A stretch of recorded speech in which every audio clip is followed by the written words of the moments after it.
Okay, so we're in the midst of the stories of Jacob, of Yaakov. 2 weeks ago was the story of the birth of Yaakov and his twin brother Esau. The main story there, the main tension was how they grow up and they sort of part ways. And Isaac wants to bless his older son, and Rebekah, the mother, tells Yaakov, the younger son, to steal the blessings, which is what he does.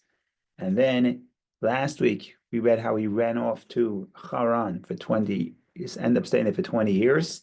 The motivation was twofold. Number one, he was running away from his brother, who they were afraid who wanted to kill Yaakov because he stole the blessings. And also he runs away to be able to find a wife. So, in other words, there's two motivations.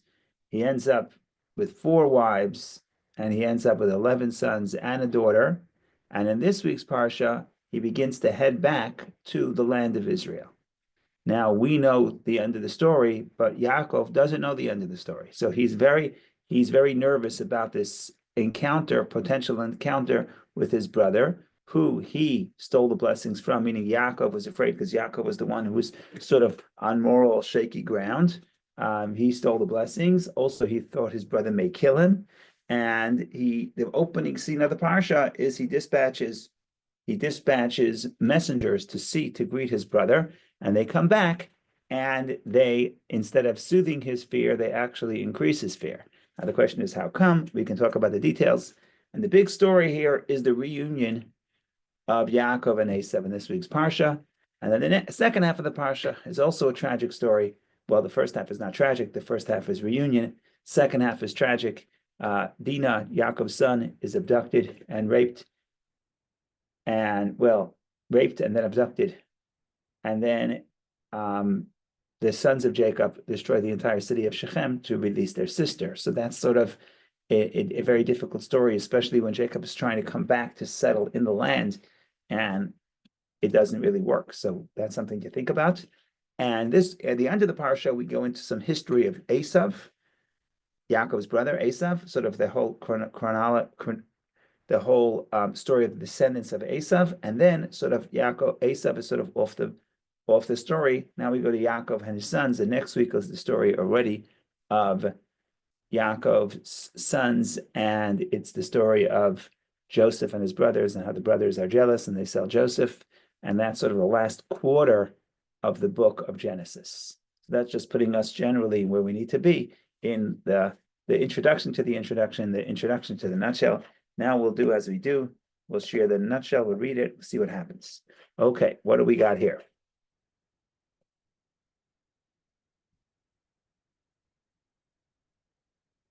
Okay, what do we have here? We have here the name of the parsha, Vayishlach, means and he sent. And it is found in Genesis chapter 32, verse 4. Jacob returns to the Holy Land after a 20-year stay in Haran and sends angel emissaries to Esau in hope of reconciliation. So that's an interesting thing. The Torah says malachim. Malachim in Hebrew could either be emissaries or angels, or both, because angels are really emissaries.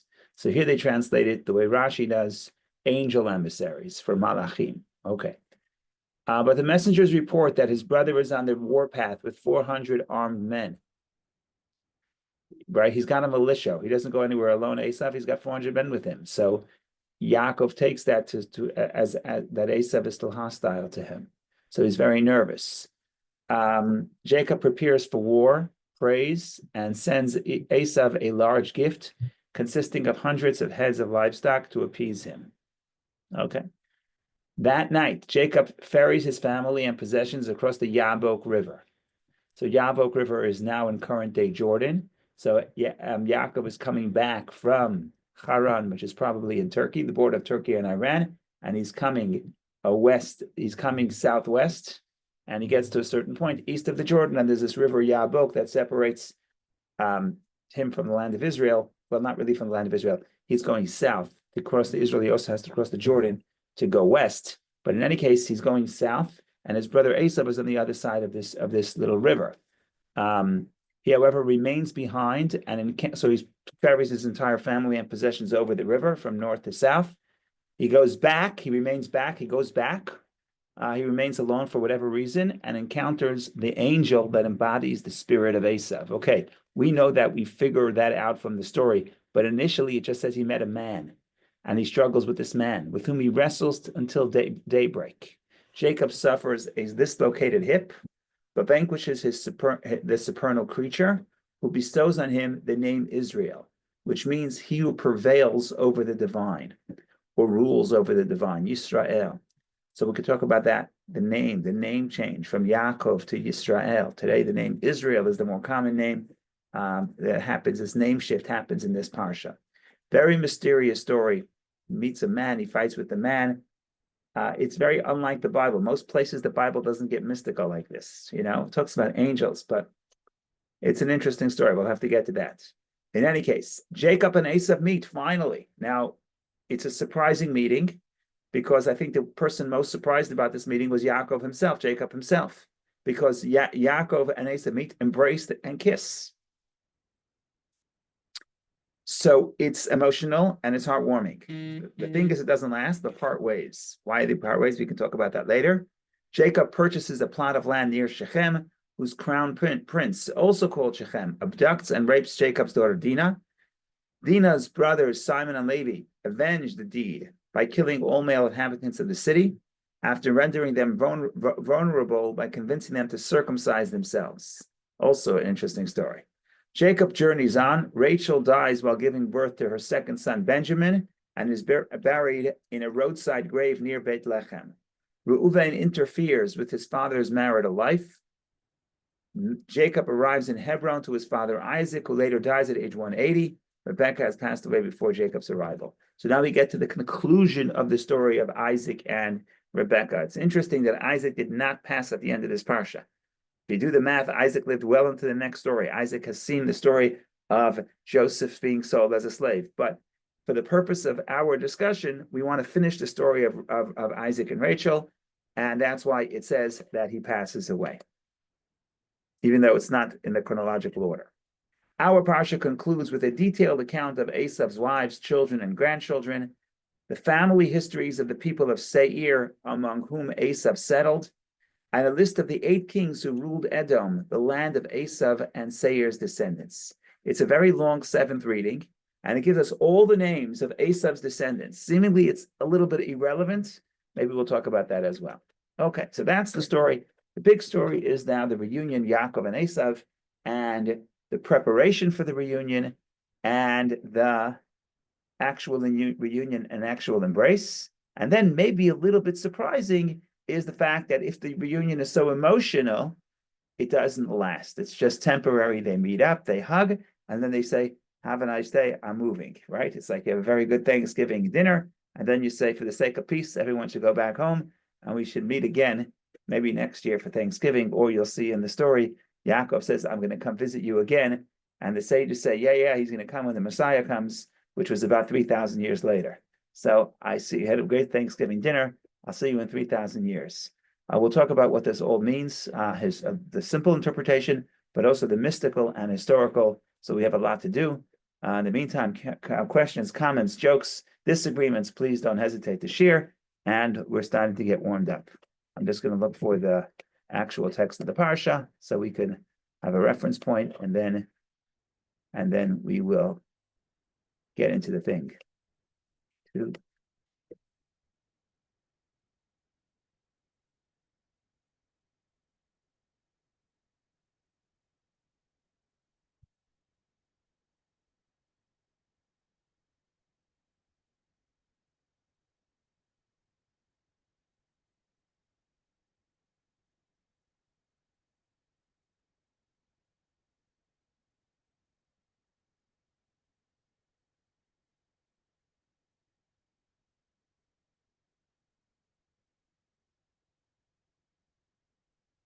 Okay, so we'll read a few verses inside just to get the feel. So again, Yaakov is coming back after 20 years. He's nervous about his brother, so he wants to figure out what his brother's state of mind is. So the portion opens up chapter 32, verse 4 is where the portion begins. Jacob sent angels ahead of him to his brother Esau to the land of Seir, the field of Edom, and he commanded them, saying, so shall you say to my master of Esau, Thus said your servant Jacob, I have sojourned with Laban, and I have tarried until now. And I have acquired oxen and donkeys, flocks, manservants, and maidservants, and I have sent to tell this to my master, to find favor in your eyes. Right? They come back in verse 7. The angels return to Jacob, saying, we came to your brother to Esau, and he is also coming toward you, and 400 men are with him. Jacob became very frightened and was distressed. So he divided the people who were with him and the flocks and the cattle and the camels into two camps. And he said, if Esau comes to one camp and strikes it down, the remaining camp will escape. And then he gives a prayer, beautiful prayer from verse 11, 10, 11, 12, 13. Beautiful, beautiful prayer. We can read it, we can skip it. The bottom line is, and then in verse 14, so he lodged there on that night, and he took from what came into his hand a gift for his brother Esau, and it tells you the exact gift that he gave. Verse 15, 16, 17, 15, 16, 17 describes the gift, mainly 15 and 16, 200 she-goats and 20 he-goats, 200 ewes and 20 rams, 30 nursing camels with their young, 40 cows and 10 bulls, 20 she-donkeys and 10 he-donkeys. So that's a lot of camels. To do the math, I think it's like 500 and something heads. In any case, then he gave into the hands of his servants each herd individually, and he said to his servants, pass on ahead of me and make a space between one herd and another herd. It's more impressive to get many small gifts than one big one, right? So you give a gift of 500 animals, okay. But if you give one gift, and then a little while later, another gift comes, that's overwhelming. So he does three things, right? So what does he do? He prays, he prepares for war, he separates the camp in two, he prepares for war, he prays, and he also sends gifts for peace, for appeasement. And the sages say that the reason that this is a very powerful story, because what this does, this tells us how the Jewish person is supposed to operate in this world in general whenever there's a difficulty and a hardship, right? On one hand, in other words, you can't just take just a physical approach or just a spiritual approach. Yaakov doesn't just pray or doesn't just prepare for war. Right? So he's both investing in the physical and in the spiritual. He's living on both planes simultaneously. And even in the physical plane, he's not just looking for war, he's suing for peace. He's sending cattle, but he's also preparing for war. So he's really diversifying his approach. And the sages say it's not just a story of the history, but this is what the Torah is telling us, how we deal with our own challenges. Again, both the spiritual dimension and the physical dimension, and even in the physical dimension itself, there can be multiple ways. So that's an important point. Now we want to zoom out and talk a little bit about this meeting of Yaakov and Esau and how this is understood and why there's so much drama and why why it doesn't last. And why, so we'll try to do it from the historical perspective and from the spiritual perspective as well. So let's start from the historical perspective. The way the rabbis understand the Torah, at least the chronology of the Torah, Yaakov is, of course, the father of the Jewish people. Esau becomes Western civilization, because Esau, at the end of this week's parsha, talks about Esau's descendants, and it names a certain family, Magdiel. The commentaries, the rabbis say, Magdiel become the founders of the city of Rome. So in the rabbi's imagination, Rome is Esau. Now, what does Rome represent? Rome represents physical might. They become the most powerful nation on earth. They become the most sophisticated and the most advanced nation on earth. But they also, in some sense, become the mortal enemies of the Jewish people, because Rome destroyed the Second Temple. And in many cases, for a nice, at least during the period of the sages, in many cases, they persecuted Jews and Judaism. So Esau is this very powerful and successful force, and in some ways, very advanced. But on the other hand, they're in conflict with the Jewish people. And when the rabbis look at their own life, in other words, history playing out in their days 2,000 years ago, they look 1,000 years before that, or 1,300 years before that, and say that to understand the dynamic between Yaakov and Esau, you have to think about the dynamic. To understand the dynamic between the Jewish people and the broader culture, you have to go back and look at the dynamic of Yaakov and Esau. And what's Yaakov and Esau? So Yaakov and Esau, of course, we read already 2 weeks ago, that Esau is a man of the field. So Esau is a very successful person in the physical world. He can get around, he can hunt, he can catch his game, and he's a successful person in the physical realm. Yaakov is a man of the tents. He's a man of ideas. right? But in the physical world, that's not necessarily his greatest quality, right? So, and then as the story progresses, there's some merging of Yaakov and Esau. In other words, Yaakov has to pick up the skills of survival in the real world, beginning from being cunning like his brother. And it's very unnatural to him. But really, the story of Yaakov becomes a story of could somehow Yaakov also adapt some of the characteristics of Esau? Okay, what's the goal? What's the goal? Where's history going? So ultimately, they are twins. Yaakov and Esau are twins. They both come from the same parents, and they're actually identical twins. Well, I'm sorry, they're not identical twins, but they both come from the same parents. Unlike the previous generations of the patriarchs, where you have Yishmael and Isaac, they come from two different cultures, because even though they have the same father, but they have a different mother. And Sarah is the descendant of Shem, and Hagar is an Egyptian descendant of Ham, right? So it's two different cultures, and therefore it's no surprise that the children are so different. But when it comes to the twins of Yaakov and Esau, you have both Yaakov and Esau are from the same parents. So at the root, you would expect them to be very, very similar, and yet they could not have been more different. But maybe on a deeper level, they are similar, because ultimately the purpose of creation is that Yaakov and Esau learn to work together. So if you can have the science and technology and power and strength of Esau, led by the spiritual ideals of Yaakov, that's the goal, right? So the goal is that the twins can actually talk to each other. And when you talk about the attention of who's the firstborn, firstborn means who's the leader, whose values prevail. And Esau wants to, of course, the might and the strength wants to expand. The empire wants to expand. The Roman Empire wants to expand. Now, in many ways, they're very advanced scientifically and technologically, certainly, but morally, they have a lot of problems. They're terribly cruel, etc. So the question is, of course, you need physical might and physical success and science and technology. The question is, who becomes the ruler? In other words, who's the older one? Who's the Bechor? Who's the leader? Whose values prevail? In other words, does the mighty decide what's right and wrong? Does might equal right? Right? Because I'm stronger than you, therefore I decide what's right. Right? So that's Esau's perspective. But ultimately, the goal would be for Yaakov and Esau to merge, Yaakov to be the firstborn, and then Esau's physical might and physical strength and technology and science, etc., becomes part of a greater, serving a higher purpose. And this higher purpose is morality. The question is, could this happen? And is this too idealistic? And the short answer is that in this week's parsha, it happens momentarily. There could be moments where this can happen, but it would take thousands of years until this happens fully. And that's why I'll show you in the Rashi when Yaakov says we'll meet up later.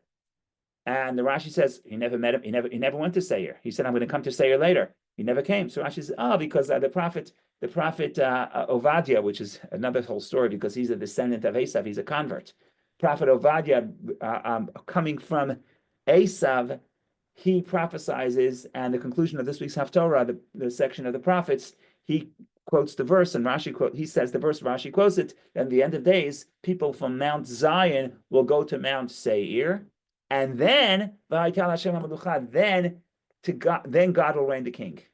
So the implication is God will not be the king of the world until Zion and Seir meet up, until Jacob and Yaakov meet up. So could this happen? Could the might of the physical world and the might of science and the physical strength and technology, etc., could it merge with the values of Yaakov? Temporarily, yes. Occasionally, yes. Historically, we're working toward it, and the perfection of the world is when the two brothers meet up in a permanent way. So that's the big story historically. We still have to redo this also Kabbalistically, but we'll do that in a few minutes. Go ahead, Vicky, please. Thank you, Rabbi. This is a very important question for us, as always has been, how to merge those two perspectives, two cultures, good and not so good, true and false, whichever you call it. So I have a couple of questions in relation to that. So the first— Can I interrupt? Yes. The word good or not good is not necessarily accurate. It's Not more physical and spiritual, because the point here is physical might, is it good or bad? It depends what values it's serving. So if you put it in the driver's seat, then it's bad. If you put the ideals of Jacob in the driver's seat, and now the force, the might, and the technology and the science is here to advance great values, spiritual values, then it is good. So I'm just saying, let's use those words carefully, good or bad, because good or bad is a result of how the short answer is it depends, right? But the question is, the more primal, the more physical, and the more spiritual ideas in life, how do they come together? How do they work in peace? Unlike other times, they're actually at war, because left to its own devices, the natural wants self-preservation, and it wants self-expansion, and it does not seek transcendence, and does not seek to interact with the other. In fact, it tries to protect itself or advance itself at the expense of the other, right? So that's the natural tendency. Now the question is, how do I get my Esau to acknowledge that Yaakov is, even though he's younger, he's weaker, but he has the birthright. He has the right to lead. In other words, his values are the values that have to prevail. And is how is that done? And could that be done, etc. So that's the tension here. Yeah, that's a very important clarification. So, but also aside from the definitions, we're still talking about the values and two representatives of those values. So my first question is, in the deceiving of Isaac, did Rebecca sense that they have to merge eventually? That's why she was kind of teaching Jacob to adapt to the environment. That's the first question. The second question is, who has better chances to change, to adapt? Yaakov or Esau? Because Yaakov is more self-aware, more spiritual. Esau is strong, but maybe not self-aware. So what's the lesson for us? Do we need to learn how to adapt and influence, or just rely on Esau to learn the values on his own? Yeah, so that's a very powerful question, because that ties us back to 2 weeks ago to the difference between the philosophy of Yitzchak, of Isaac, and Rebecca. So Yitzchak wants to bless the older one, and Rebecca wants to bless the younger one, Yaakov. Now, why is that? So the simple interpretation, what they taught us in preschool, is that, well, Yitzchak, the father, was tricked. His son was a hunter, so he knew how to make him a good barbecue. He knew how to buy him a good pastrami sandwich, and therefore Yitzchak was oblivious to the problematic nature of Esau. And that's the conventional reading. But with some, it doesn't stand up to scrutiny, because if you look at the story carefully, you see that there's a lot of indication that the father understood exactly who Esau was, and yet he wanted to bless him, and yet he wanted Esau to be the firstborn, and yet he wanted to bless him directly and bless him first. So the most people would say that the question, the difference, the disagreement between Yitzchak and his wife Rivka, between Isaac and Rebecca, really comes down to Vicky's question, to your question, which is, what's the best way to influence Esau, directly or indirectly? In other words, give him the blessing, give him the power, give him the physical might, and hope that over time he will self-correct. That's Isaac's approach. Isaac's approach is bless him, give him attention, tell him how great he is. He'll self-correct. And Rebecca says he can't self-correct. Yaakov has to correct him. And therefore, Yaakov needs his own blessing of survival. You can't expect Esau to support Yaakov before Esau is rectified. So then you have to give the blessings of the dew of the heaven and the fat of the earth. So the father is more idealistic. The father's like, why don't I bless Esau with physical possessions, with physical bounty, physical fertility? I'll give Yaakov the blessing of Abraham, which is what he does later anyway, and then they make a partnership. Rebecca says Esau is not ready for that partnership. You have to give Jacob a blessing for his physical survival, fat of the heaven, dew of the earth. You have to give them a land, give them an army, give them an economy. You have to let them do the things that it's not necessarily their nature, but they have to adapt Esau's lifestyle, because Esau is not ready yet. And Esau, of course, is superior in the physical might and the physical strength. But who's going to transform Esau? Esau cannot be transformed directly. He has to be transformed indirectly. So that is the dispute between Yaakov and between Yitzchak and Rebecca. And why Yitzchak thinks the way he does, maybe we'll have to go to the Kabbalistic angle to get to that. But in other words, what's at stake here is not just the two brothers meeting, but according to the sages, it's all of history is at stake. And remember, the rabbis are talking about this when, for the most part, Rome is persecuting the Jewish people, and yet, yet they're seeing the good in Esau as well. So there's the paradox where the older one, at least in the Bible, older represents in some ways your superior, your first. Right in the Torah, there's a lot about the Bechor, the firstborn. In fact, before the sin of the golden calf, the firstborn child was supposed to be the priest. It's only because the first, the Jewish people, including the firstborn, served the golden calf, serve the idol. So God says, no longer will the priest be, no longer will the people serving in the temple be, the priests be the firstborn. It's going to be transferred to the tribe of Aaron, tribe of Levi, and specifically the family of Aaron who did not sin, right? But in the perfect world, the firstborn represents a certain certain superiority in the biblical perspective. So Esau, on one hand, we're saying you're the first. You're the firstborn, meaning in some ways the potential you have is greater. On the other hand, in some ways, the younger one buys the birthright because in this conversation, the younger one has what to add, and that is the values. And if you're not going to create, if you're not going to have the older one, the science and the technology and the might and the military, be led by the values of Jacob, you're going to have chaos and destruction in the long run. So the ultimate purpose of history would be to marry these two. In other words, to reunite the brothers. And that's why there's a beautiful moment where the brothers reunite. It's not permanent in this story, but it's going to be permanent later on in history. And that's why we're so hopeful, because Jewish people are hopeful. And we think that history is advancing in the right direction, even though sometimes we take one step back, or what appears to be many steps back. But on the other hand, sometimes there's tremendous opportunity of growth. Look at what's happening in Israel right now, where on one hand there's a terrible calamity, on the other hand, the events are unraveling, and decades of going in the wrong direction, meaning surrounding Israel with hostile forces, is being dissolved in a matter of weeks. Right, so this is miracles in biblical proportion. So it looks like history is going back, but sometimes there's a step back and then steps forward. So sometimes we have to wait to see the big picture. Okay, let's look a little bit of Rashi, because this is really can I get some Rashi here? Because I want to show you how Rashi talks about that eventual meaning, and then we'll go back and talk about there's so many details in the story. I have to give one more big picture, which is the Kabbalistic view of all of this. I did the historical view, we need the Kabbalistic view, and then we can start getting into the specific stories, the meeting with the angel, the name changes, and the reason why I first have to give the big picture is because all the other parts are parts of the puzzle, but you first have to see the big picture. Okay, where are we at? They meet up.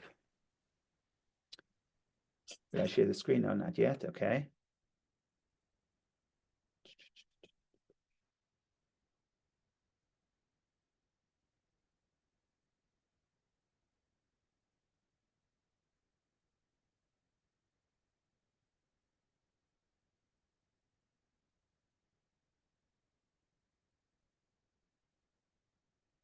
Okay, so they meet. Okay, we're not there yet. Okay, so chapter 33.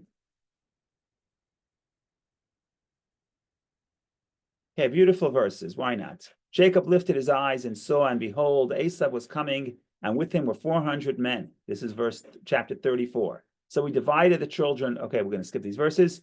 And he went ahead of them and prostrated himself to the ground 7 times until he came close to his brother. So he's bowing many times.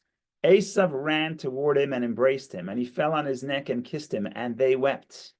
Okay, so what's happening is, at this moment, the brother who he thought till moments before he thought the brother's here for war, all of a sudden they hug, they embrace, they cry. It's almost like actually he hugs him, he falls on his shoulder, he kisses him, and they cry. In other words, one party is much more active. I think it means that Esau is much more emotional here. And then this is so surprising that the rabbis themselves debate what this means. And what's very interesting here, because the Torah scroll, as you know, the Torah scroll doesn't have any vowels or punctuation. It's just, all it has is occasional paragraph breaks. It's occasional. But there's no punctuation. But what's surprising in the Torah, it's hard to see it here, but under the word Vayishakeu, and he kissed him, there are dots. 1, 2, 3, 4, 5, 6, or maybe less, or maybe more. I don't know which ones are. Maybe this is Shin. 1, 2, 3, 4, 5, 6. Every letter in that verse in the Torah scroll where there is no punctuation has a dot on top. You see these little dots, Vayishakeu. And the question is, what does it mean? So when the dots are in a word, it's almost like when you put something in quotations, you're drawing attention to it. Either you're saying it's non-literal, or you're saying that it's unusual. There's something about this verse that should not be read should not be read in the simple interpretation. And therefore, here you have two interpretations from the sages. I'm going to read it in Rashi. My only point in this is to show how the rabbis are very surprised at this event. How was it that Esau, which was coming with 400 men, and presumably that means he was coming for war? It's not necessarily. Some of the rabbis, some of the commentators say no. Esau was never coming for war. He was just Yaakov was just afraid of that because he misread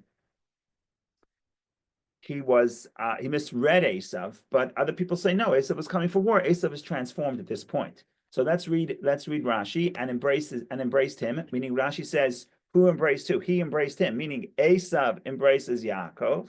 Says Rashi, his compassion was moved or was stirred when he saw him prostrate himself all those times. Right? What are they fighting? They're fighting about who's the firstborn, who's the leader, who's dominant. Here, Yaakov is bowing all this time. He sent him a whole bunch of gifts the night before, and now he's bowing to him. So Esau's emotions were stirred and he hugs him. Okay, Vayishakeu, and he kissed him.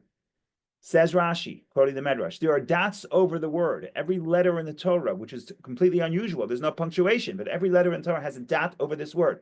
Vav, Yud, Shin, Kuf, Hey, Vav.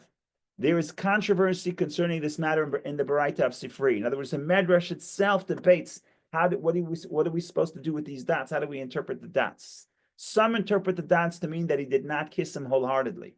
In other words, it says, and he kissed him. So you would think that the reunion is complete. You would think that the union is complete, and now Esau's love is complete. So we put the dots on top of the word, like I put it in quotations, as if it's not fully. Remember, he kissed him, but it's not fully. It's just outwardly, inwardly, he didn't completely forgive him. That's one opinion. Rabbi Shimon ben Yochai said it is well-known tradition that Esau hated Jacob, but his compassion was moved at that time, and he kissed him wholeheartedly.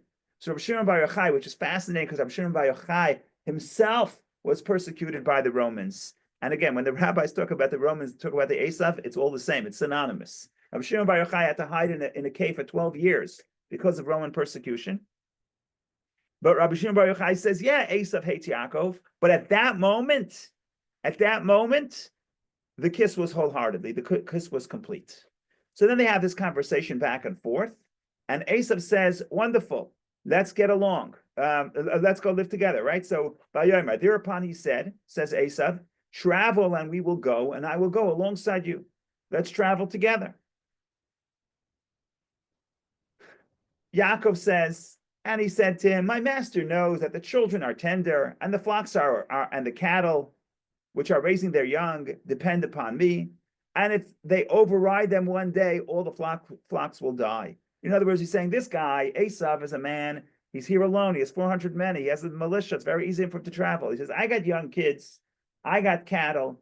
For me to travel, it takes time. If I push the cattle to travel quickly to keep up with your pace, they're all going to die. So what does Yaakov propose? Yaakov proposes, now let my master go ahead before his servants, and I will move at my own pace, my slow pace, according to the pace of work that is before me, and according to the pace of the children, until I come to my master to Seir. He says, I'm going slow. It'll take me time. Eventually, I'm going to come and reach you. The rabbis also think the rabbi said it's a great idea, because they said, Yaakov says maybe his heart will be transformed again, Esau, and now he'll want to take revenge. So if I tell him I'm coming to you, so he won't pursue me, because he says eventually Yaakov will come and I'll be able to fight with him then. But let's read the Rashi here. Until I come to my master Sheseir. He told him of a longer journey, although he intended to go only as far as Sukkot. He said to himself, if he intends to harm me, he will wait until I come to him, but he did not go to Seir. Genesis Rabbah. So basically, the Medrash says he never meant to go to Seir. He's going to Sukkot. Sukkot's in Israel. Seir is in Jordan, south of Israel, where Esau lived. He never really meant to go.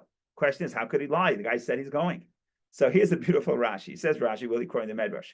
So when will he go? In the days of Messiah, as it is said in Ovadia, chapter 121, which is this week's Haftorah. Ovadia, and again, the sages say Ovadia was a convert from Rome. So he talks about Rome, and he talks about ultimately the union between Rome and Jerusalem. What does it say? And we actually say that we say this in our prayer every single day. We quote this verse: "And saviors shall ascend Mount Zion to judge the mountain of Esau." There are also many midrashic interpretations to this section. Rashi says, go check out the Medrash. But it doesn't say the end of the verse. The end of the verse is, "V'haitel Hashem hamelucha," and to the Lord will be kingship. Meaning, when Mount Zion and Mount Seir meet, then Mashiach comes. Then God will be the king of the world. Then the entire world will reach perfection. So that you have to have that reunion. That reunion at that point was temporary, but ultimately that's where history is traveling toward. So that is the reading of the story, at least the big story, at least the big picture from the historic perspective. We'll do a little of Kabbalah, and then we'll maybe look at some of the specifics of the story and some of the meetings, etc., the details of the battle, if time permits. Hopefully time will permit at least a little bit. Okay, so what is the Kabbalistic interpretation of all of this? The Kabbalistic interpretation is that you have Esau and Yaakov, you have older brother and younger brother. And here is the paradox of existence. The paradox of existence going way back to the spiritual energy of the world. And if you took a little bit of Kabbalah Chabad at any point, you probably may have heard of these terms. And that is what the Kabbalah refers to as the world of chaos and the world of order. Tayu and Tikkun, chaos and order. And the thesis and the theory goes something like this. Before there could be order, there has to be chaos.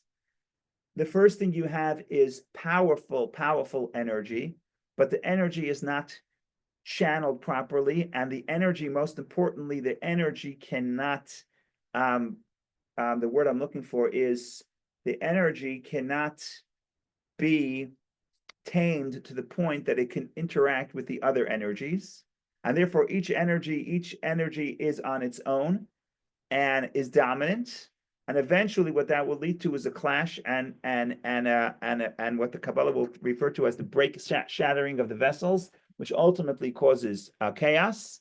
And then you have the world of order. The world of order would be that the energies are not as profound, they're not as powerful, but because they're not as powerful, they could coexist. And if they can coexist, they could create correction. And ultimately, from the perspective of Kabbalah, what we're trying to do is that the world of order is supposed to try to correct the world of chaos, sparks of the world of chaos. That because, again, initially you had the world of chaos, very powerful energies. Those energies crash and the sparks fall. Sparks of the world of chaos are very high sparks. They're very powerful, very profound, but they fall very low and they become dangerous and they become destructive. And then you have the world of order, and you have the purpose of the world of order is to correct and to elevate the sparks of the world of chaos. And then when you can have the energy of chaos within the world of order, that's the best of both worlds, and then the world can reach perfection. So that's Kabbalistic terminology. I'm going to try to explain this a little bit, maybe more practical terms, but that's what's happening here. In a sense, Esau is the older one. Esau is chaotic energy. Chaotic energy in some ways is much more powerful and has much more potential than the limited energy of Jacob. But chaotic energy left to its own devices is ultimately going to self-destruct.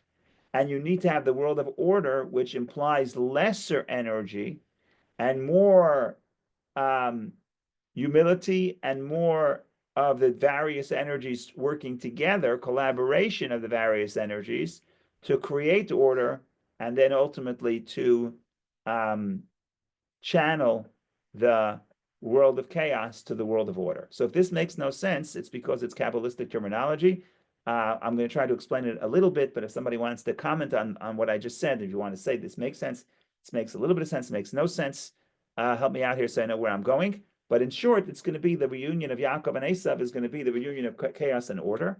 And this helps explain why Esau is the older one, because chaos precedes order. This explains why Jacob keeps bowing himself to Jacob, where Jacob bows to Esau multiple times and refers to him as my master. And some of the sages actually critique Jacob for that.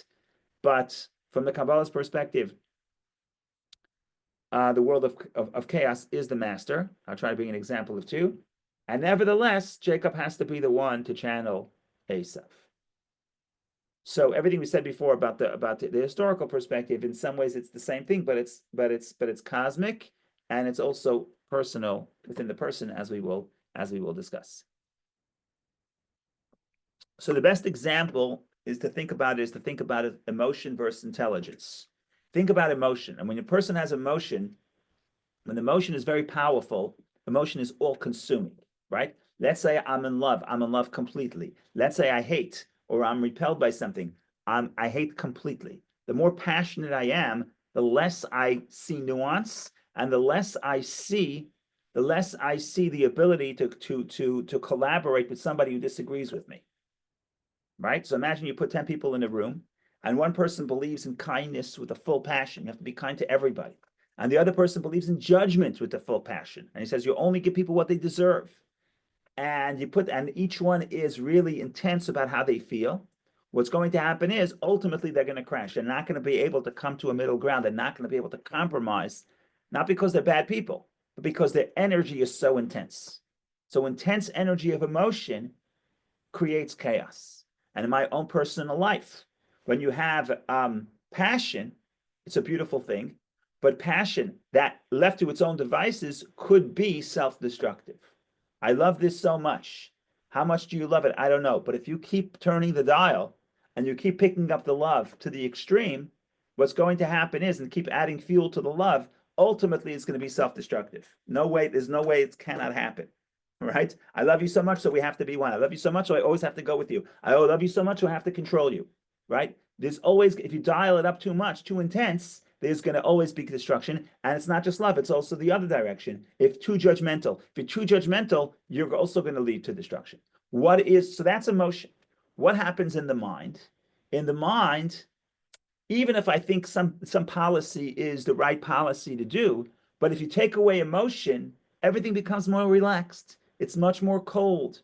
Intelligence does not share the same passion and energy that the heart, that emotion has. So if I love something, I'm going to pursue it. If I understand something is good, that doesn't mean I have enough energy to get off the couch and go do it.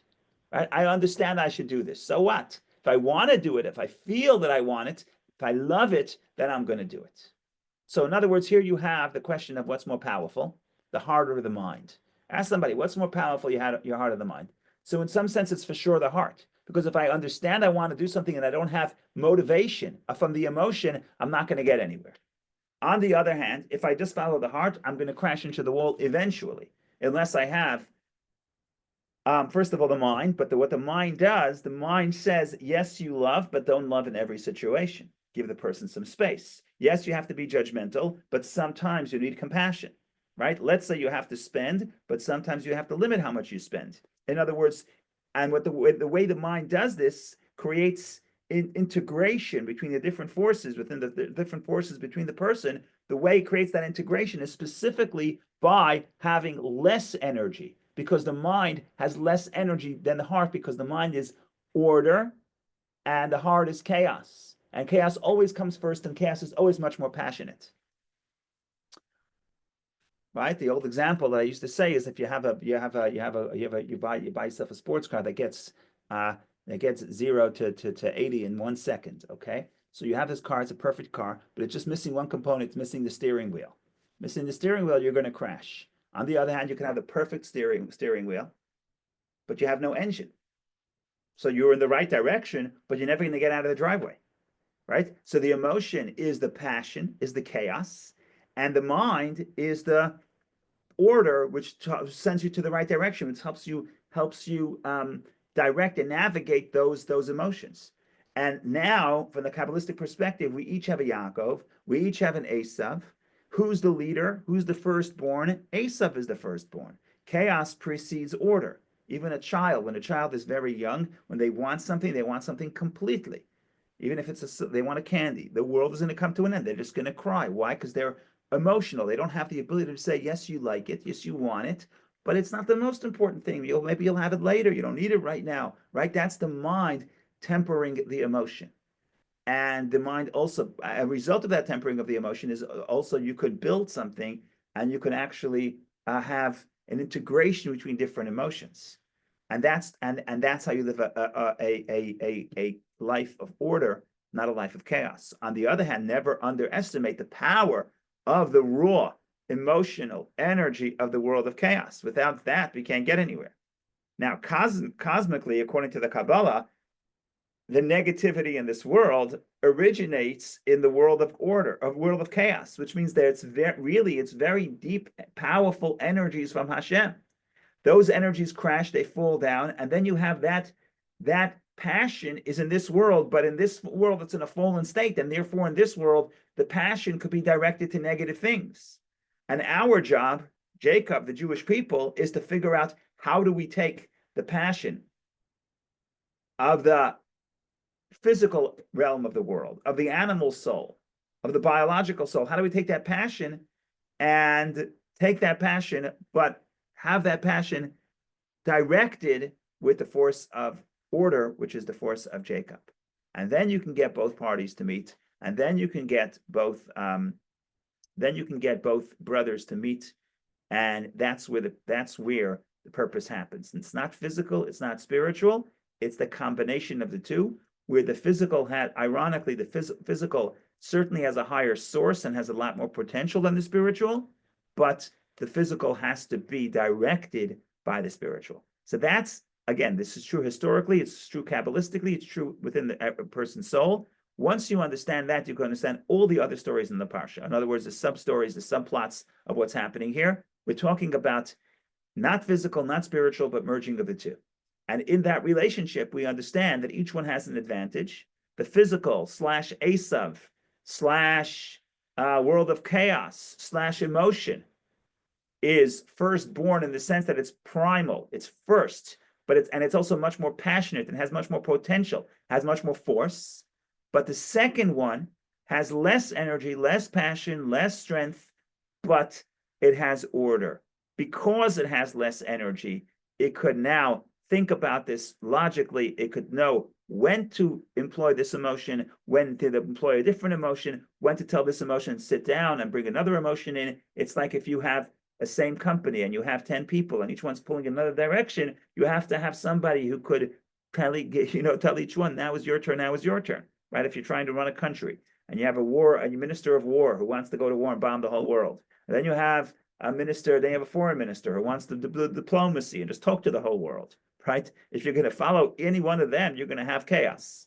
If you figure out how to integrate and how to use a little bit of war and a little bit of peace, and depending to who and depending when, and using it in moderation, and having these two parties, these two abilities integrate with each other, then you have order.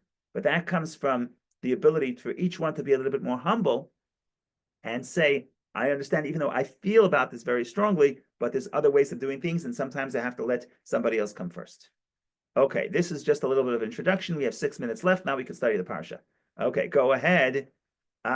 Vicky, please. Thank you, Rabbi. I don't want to take a lot of time, but I was thinking about the class that we are taking on relationship, but because there probably the challenge is greater than anywhere, because some things you can influence, some you cannot. I mean, you can refine your character, but when it comes to relationships, are there any lessons for us? For example, how Jacob talks to Esau, explaining to him. So yeah. There's a lot. There's many people study the story and see exactly what to do. There's a new chumash that came out from a great author that I love, Yankee Tauber. I saw something nice. If you want, I could grab the book and read a few takeaways of how to think about Yaakov and Esau in relationships, and what are the tips in the way Yaakov tries to interact with his brother. It's not going to be exactly what I'm saying. It's not going to be this mystical, because that sage who was quoting from the 12th century is more practical, but even just very practical tips. Really? Like be transparent. So maybe we'll do that. Maybe we'll do that. So give me a moment. I'll grab the book and we'll do that. Okay, give me just 1 second. Okay, thank you. Oh, it's I'm holding a beautiful new book. It's called the Book of Genesis, and it's called it's called Open Book. They only gave out one book so far. The plan is to do 1 book a year for the next couple of years. And he's from Rabbi Yankee Tauber. He writes a lot on Chabad.org, and he's a great scholar. And I think it's a good book. In any case, I'm quoting here from a sage, 12th century sage called the Ralbag. And the Ralbag, every single parsha, he said, every single section of the Torah, he says, what could we learn for this? Before we get to anything mystical or spiritual, what are the practical things? And it's very simple things. So, for example, with the story of Abraham fighting to release his brother, his nephew from his next nephew was taken captive, and he goes to war with the 4 kings, and he takes his brother, and brings his brother back. So all the commentaries are trying to say, what's the mystical interpretation? Says the Ralbag, it's very simple. You have to love your family and be loyal to your family. And sometimes it's just, so it's a very straightforward interpretation. So I saw what he wrote today, and I thought that was nice. So let me do this. Yeah, it's probably response of Jacob to Esau when he response to his offer to go with him. That was a very political. It was Yes, clever, yes. very Yeah. clever. It's also very clever because you understand, just because I have a moment with my brother, right? And we have a very deep moment of connection, but I have to be able to say, does that mean we should move it into the same house? Maybe yes, maybe no. And sometimes you cannot be blurred by the emotion. I think Esau is somebody who is very emotional, clearly. And when someone's very emotional, you got swings of mood. One hand, he wants to kill his brother, either 20 years before, or even according to some opinions, even as recently as a day before. And now he says, I love you, I kiss you, I hug you, let's move in together. Right? Because it's like a child. A child's emotions are very immature. What does it mean immature? It's raw emotion without intelligence to taper it down and say, dude, don't kill your brother, but also don't invite him to move into your living room. You may not get along, right? The mind would have to turn down the emotion. But if you don't have the mind turn on the emotion and you're moving with the raw energy of the world of chaos, so you're going to have those extremes. Okay, so I'm reading just a few points here. I thought it was interesting. There are a number of lessons to be learned from Jacob's behavior in this parsha. 1, it is the nature of friends to share their lives with each other, and the nature of enemies to conceal everything from one another. If you endeavor to quell your fellows' animosity toward you and bring your hearts closer, begin by acting toward them as a friend and telling them what is happening in your life. As Jacob says to Esau, I have sent to tell my master to find grace in your eyes. He sends messengers to tell them what he did the last 20 years. Well, who cares? Well, that's the way of friends, right? I'm transparent. I tell you where I've been. Then he talks about always think about the worst case scenario so you can plan to protect yourself. It is better to choose the lesser of 2 evils rather than to refuse to accept either possibility and leave yourself defenseless against the greater evil, right? So that's another point. And finally, it is better to appease and win over an enemy than to fight them, as Jacob preferred to do with Esau. Whether the enemy is deserving or not is irrelevant, since it is not for your enemy's benefit that you are doing this, but rather for your own. So practical things. To me, the most moving thing was to be transparent. Without saying any names, I have a person that was very close to in my youth, the first 20 years of my life, and then we parted ways. And it's over time till this very day. Every time we meet, I tell him all about my life. I hear nothing about his life. That's not the way you create. That's not the way you create closeness, right? You want to overcome animosity. You have to be transparent. You don't have to tell them your bank account. You don't have to tell them your stock portfolio or your social security number. But you got to say what have you been doing?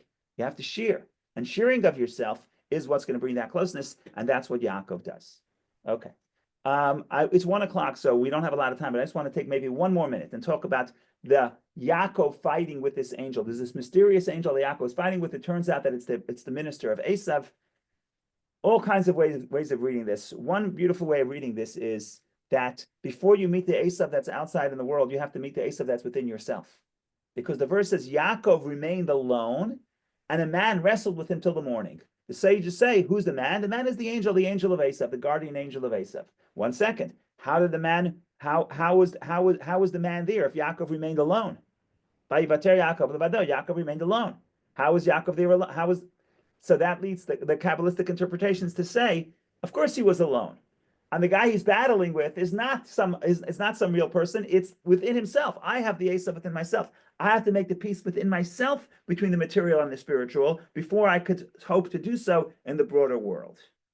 And this explains all kinds of things, like, for example, the two names Yaakov and Yisrael, where one is the more spiritual name and one is the more materialistic name.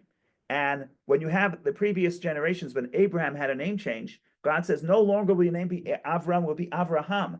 Changes the name. Says the Talmud, once the name is changed, once the extra hay is added, you cannot go back and you cannot refer to Jacob with the old, or to Abraham with the old name, because the name was changed. This week's parsha, same exact words. God says your name is no longer Yaakov, it should be Israel.